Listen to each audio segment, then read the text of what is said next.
Hey, so it's Belle Cherie. Check out my book, Bells in the Wind by Belle Cherie on Amazon. Now, this video, I want to show you how I like to wash my fruits and veggies. This is my homemade way of cleaning my fruits and veggies. I put baking soda over it, and then after that, I boil some water, hot water, for like 30 minutes. Then I let it sit in there for like 10-15 seconds, just 10-15 seconds.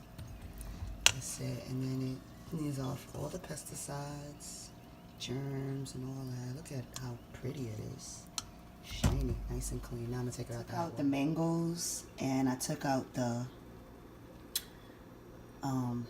Granny Smith apples out the hot water. I just left it in there for like 15 seconds pretty much. So look at all of this that came off. So now I'm gonna just wash out this pot and boil some more water so I can clean the rest, because you see that?